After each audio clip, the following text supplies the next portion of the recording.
Gazzillo. I'm Drew Blevins alongside the man behind the mustache, the head coach of the North Carolina State ice hockey team, Mike Gazzillo. As always, our show is brought to you by Moe's Caters Raleigh. You can visit them as moescatersraleigh.com for all your Moe's Southwest grill needs. Coach, good to have you back on the show. Yeah, thank you. First show, the 2015 portion of the season, and let's jump right into it.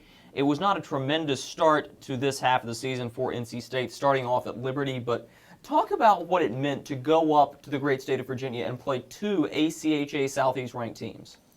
Yeah, I mean, we knew they were going to be tough because they always are. And, I thought it'd be a good idea to get the guys in the frame of mind that, coming back after first semester, you're getting right into tough games. And you got to think that way because the second semester is so short, and it didn't go as well as I thought it would. I mean, but there's not much to say. I mean, it's always a good time up there, I mean, they definitely do it right. Virginia Tech had about 2,000 people at that game, and they had their teddy bear toss, which is when they score a goal.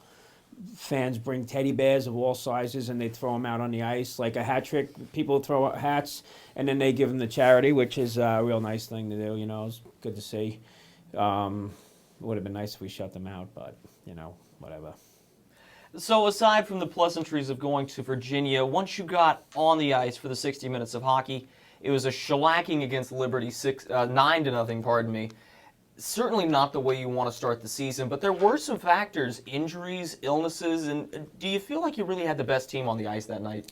Well, we definitely didn't have the best team. I mean, I think by the time we were in the middle of the Virginia Tech game, I think I was running like 8 forwards, and we had 5D.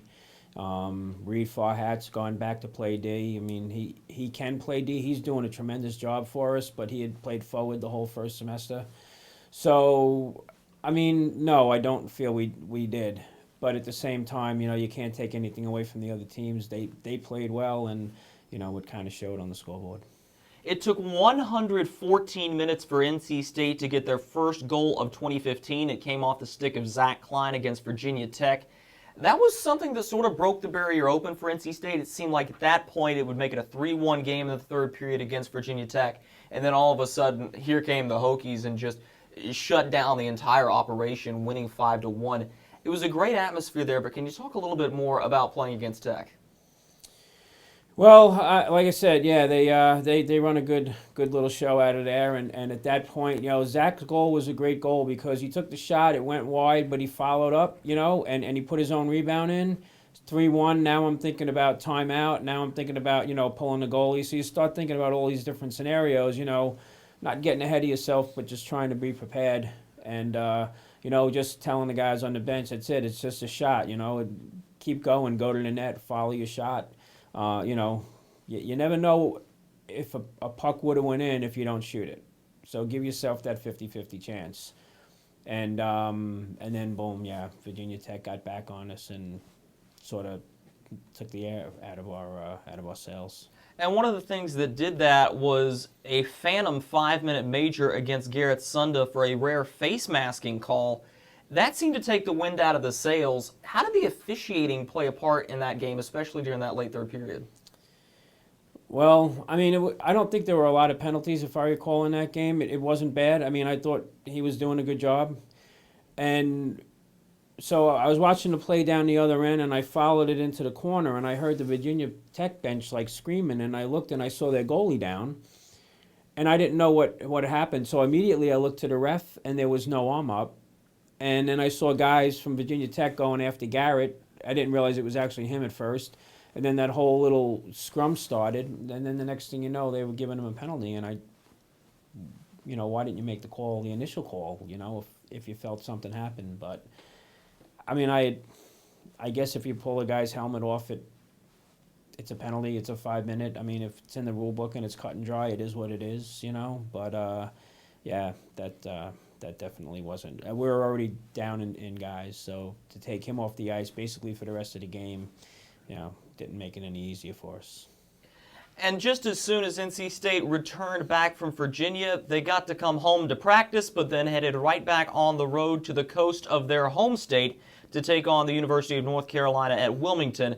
And before there was light at the end of the tunnel, it seemed like it just got darker, suffering a tough loss to the Seahawks in Wilmington.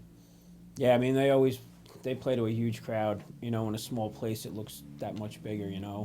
And I mean, the fans are like right up on the bench practically and stuff. But the guys did a good job of staying focused. We just, the fatigue was a factor. You can't take 6 weeks off and not do anything, and just figure you're going to get right back into the swing of things. And it showed. I mean, that was just the bottom line. It showed. I don't think we played too poorly. We just made a lot of mental mistakes, and the mental mistakes come from the fatigue factor. That's my opinion, and well, I mean, there's not really much. Again, I'm not going to take anything away from Wilmington. They're a good team, and they play well in front of their home crowd. But we just could have done a better job. How much tougher is it to accept that 4-2 loss after having beaten the Seahawks in Raleigh 4-3, granted in a shootout, but NC State fairly well outplayed Wilmington that game. They were up 3-0. They blew that lead, but were able to secure the 2 points nonetheless. And then to go there and lose in regulation by 2, how hard is that to take? It's a bit of a dose of reality. Again, you just got to get back to the fatigue factor. And, here's a team that you beat and you had on the ropes, and you let them back in, and then you go to their house and, they open their own door and let themselves in again, and you can't really constantly get down on the guys about it. I mean, I kind of beat them up a bit about not being in shape, but it's going to take time until you get to that point.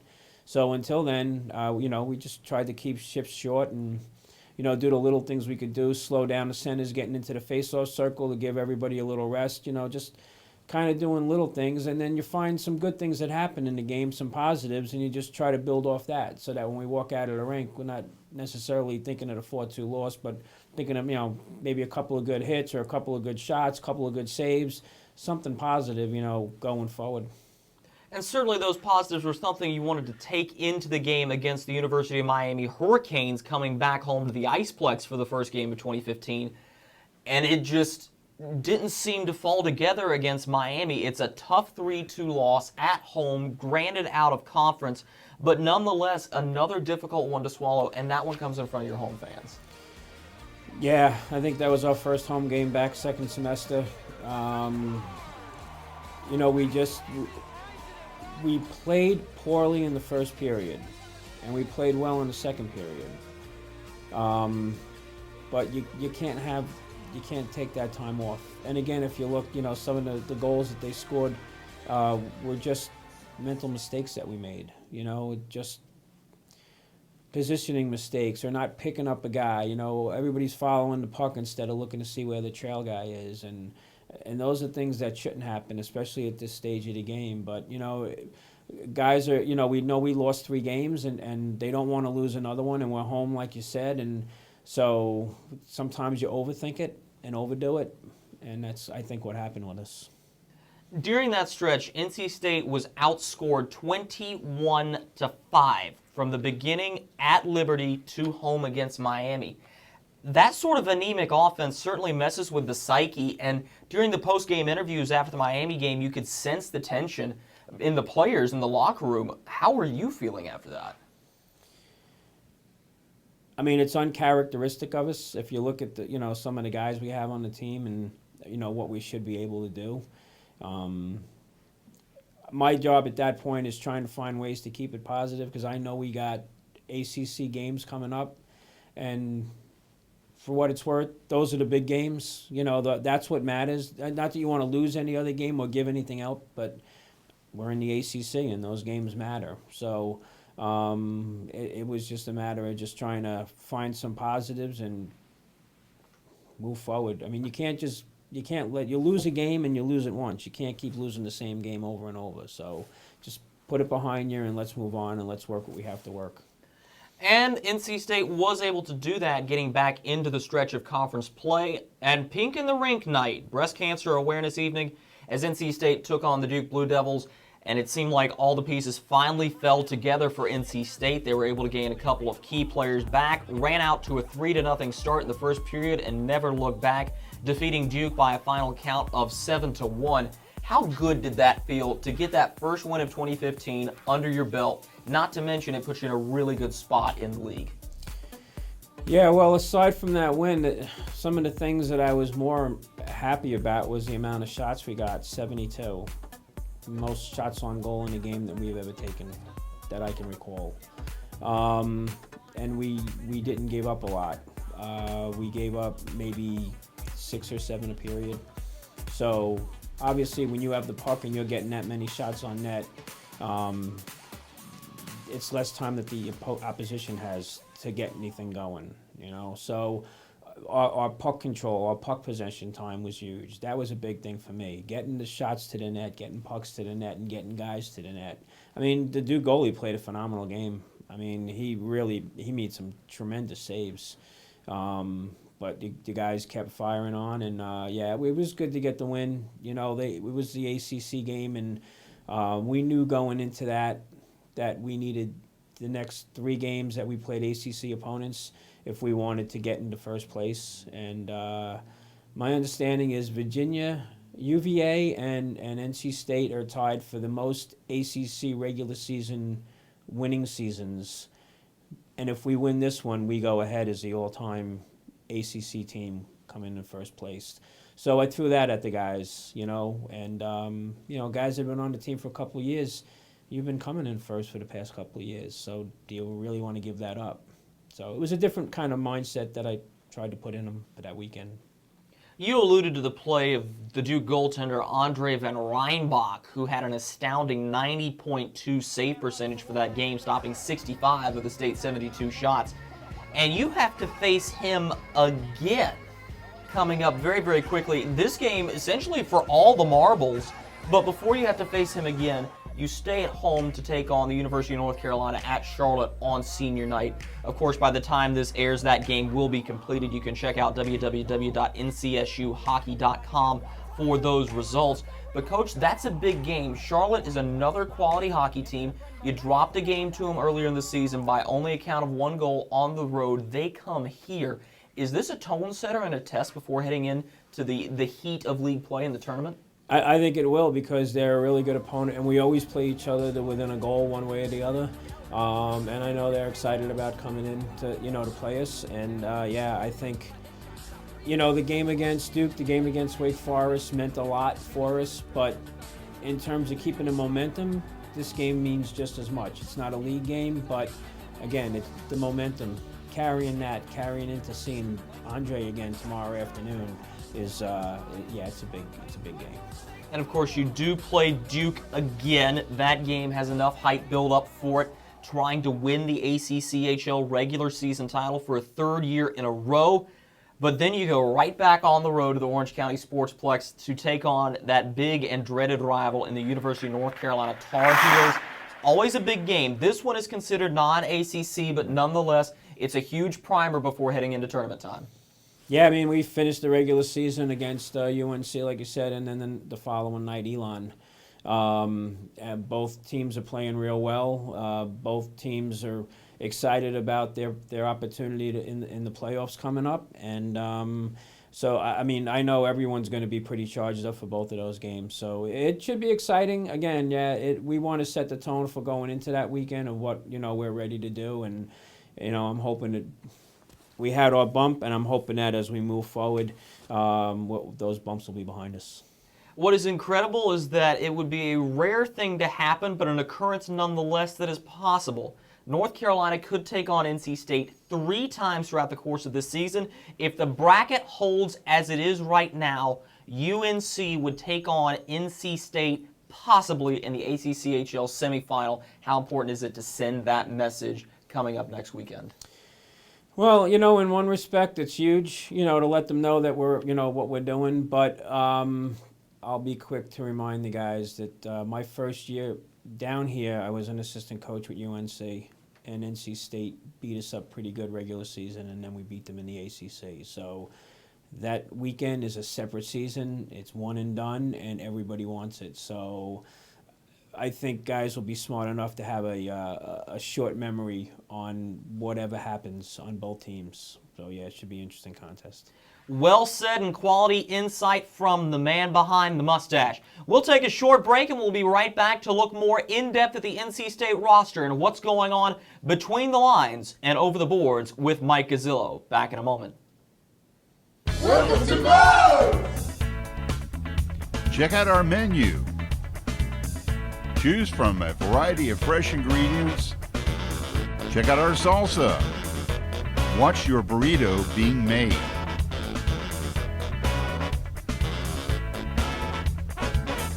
Enjoy. Moe's knows catering, burritos, tacos, and more.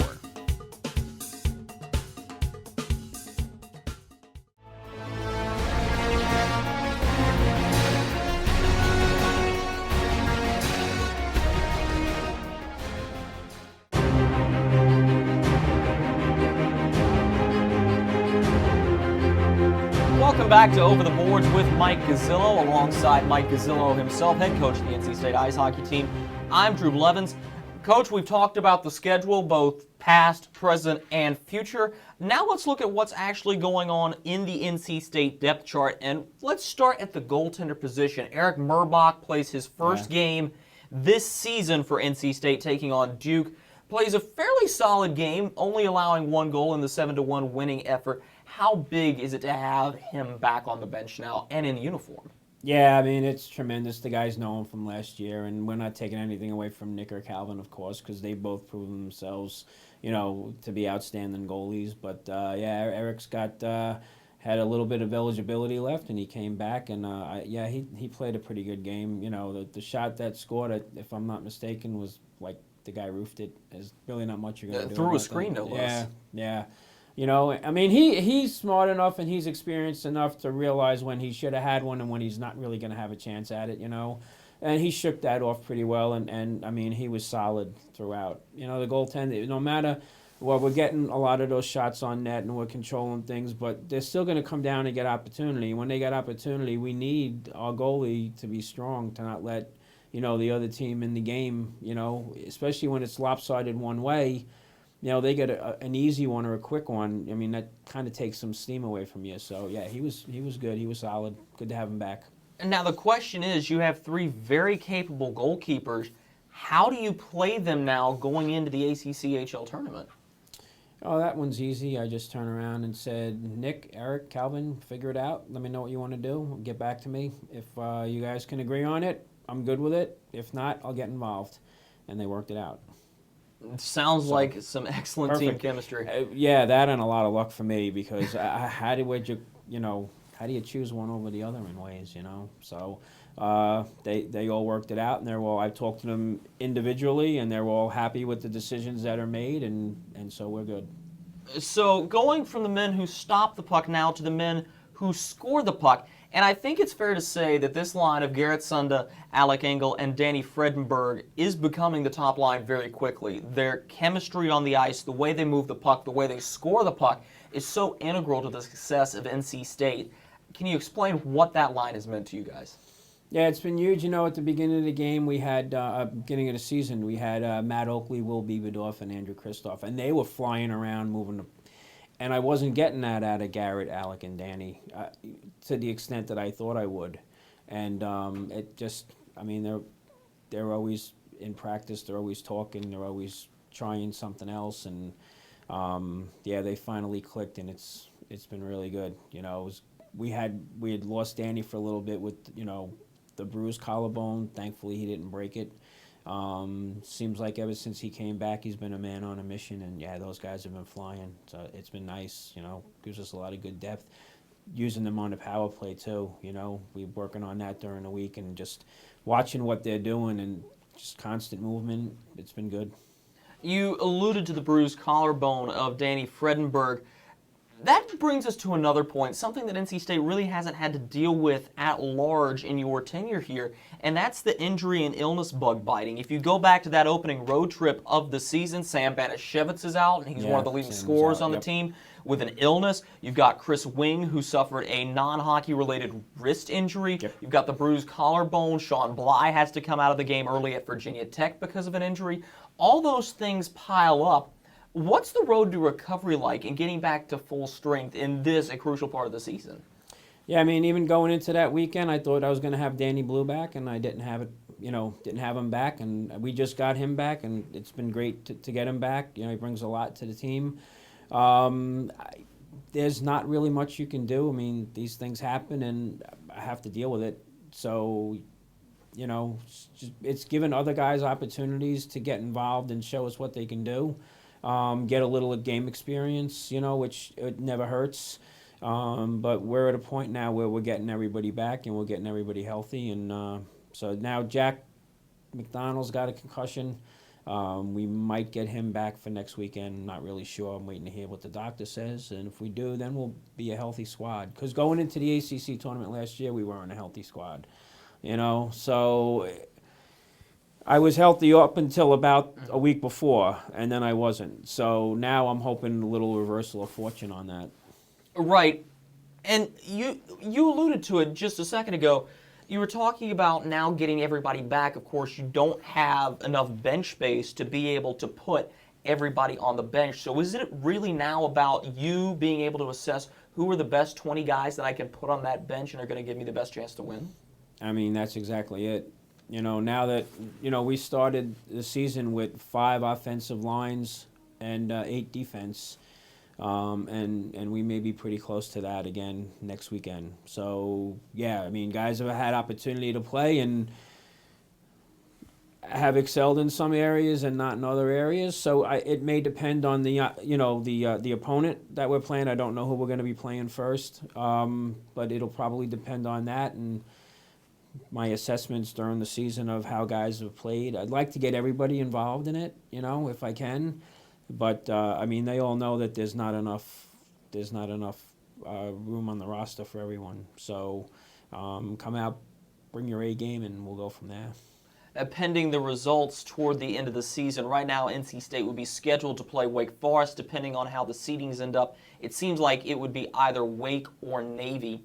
But you were talking about making adjustments, and we would be remiss if we did not mention that there are a couple of pieces that are missing now permanently. Nate Sprankle was a graduate back in December. The sizable defenseman cannot return, having used up all of his eligibility, also considering he's graduated. And for undisclosed reasons, Chris Nelson has also not been back on the team and will not be rejoining the NC State squad.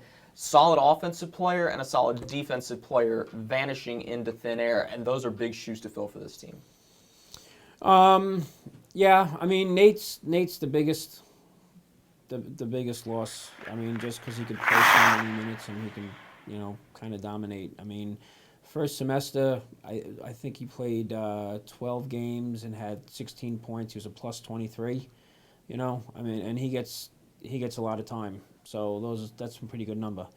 So yeah, we lost that. As far as Chris leaving, I mean, that's fine. We have plenty of guys that could put the puck in the net, and we've been getting more shots and more opportunity. And the thing about a guy like Andre, you just keep throwing. I mean, he can't stop everything, even though he tried. He did his best to. But it's really just a matter of guys getting those opportunities and creating those opportunities, and that's not something that one guy can really make a difference with. That's a line functioning as a group, working together. So I think we're good there. I'm happy with the progress we've made offensively. I just hope it continues. And some of the guys who are making those plays on the ice are the young guns, the freshmen of the team, and the newbies as well. Calvin Stone, we've talked about, had been solid in net, and he's a first year to this NC State team. Right. But you also look at guys like Sam Banashevitz, Chris Wing, Andrew Kristoff, Jack McDonald when he was healthy. Those are names that you didn't have on the team last year, and now all of a sudden they've just blossomed into great Wolfpack hockey players. Yeah, I mean, and they're all contributing in their own way, I mean, Sam's had a couple of multi-point games for us, so he's really playing well. Andrew, I mean, he flies all over the place. Him and Will work the puck really well. I actually used Will, Andrew, and Sam on a power play a couple of times, and it's worked pretty well. So that's something I might be looking at doing again.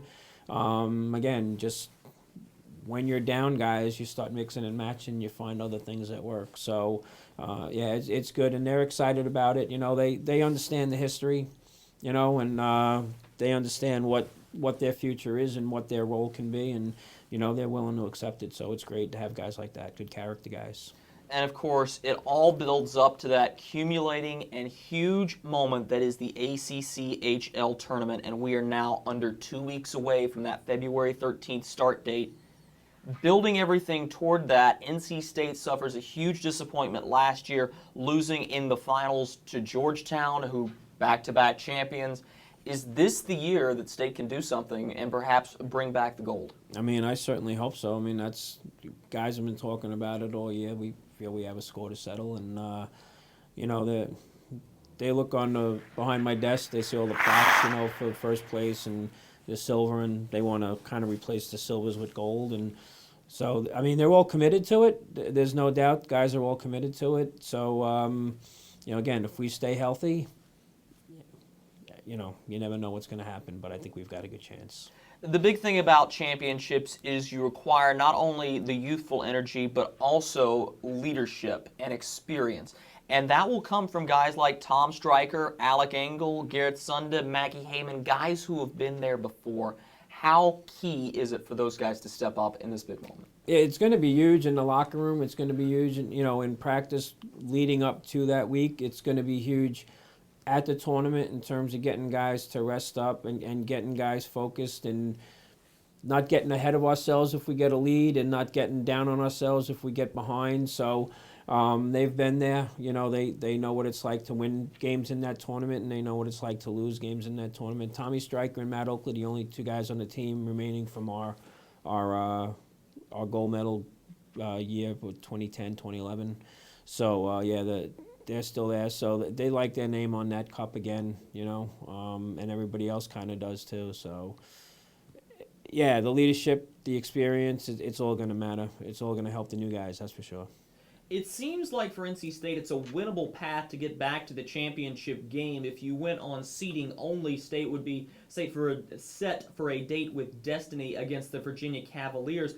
But looking at the bracket right now, State would either have to play Wake Forest or Navy in the first round and Georgetown or UNC in the semifinals, all of which are beatable teams, and three of those which State has already beaten this year.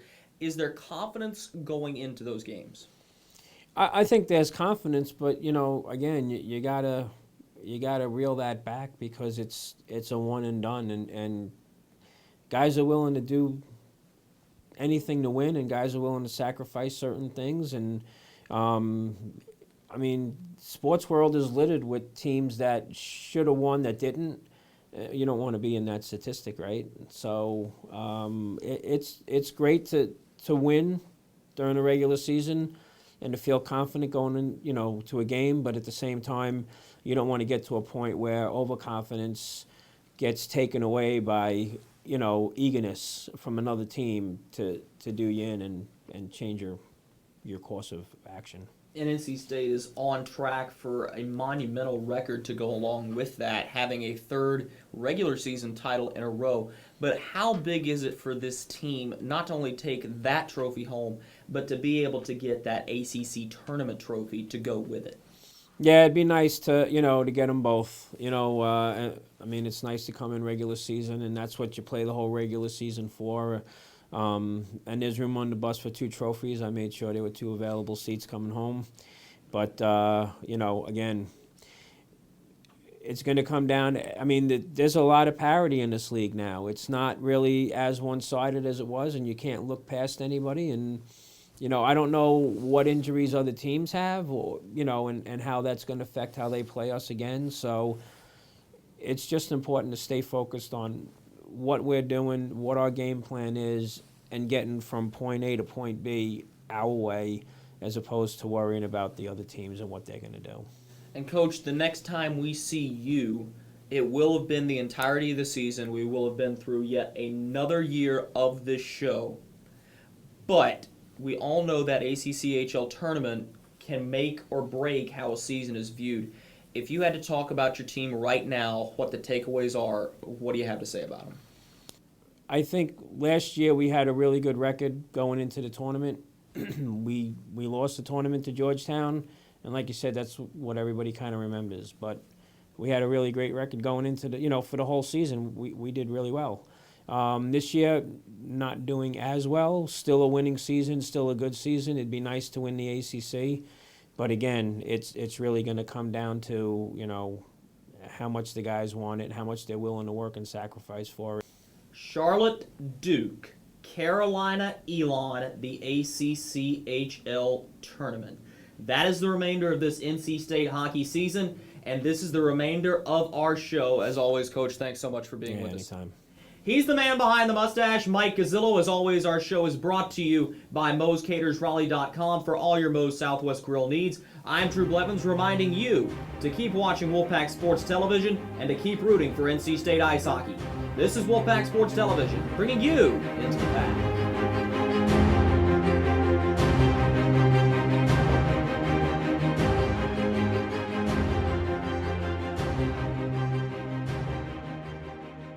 Welcome to Moe's! Check out our menu. Choose from a variety of fresh ingredients. Check out our salsa. Watch your burrito being made.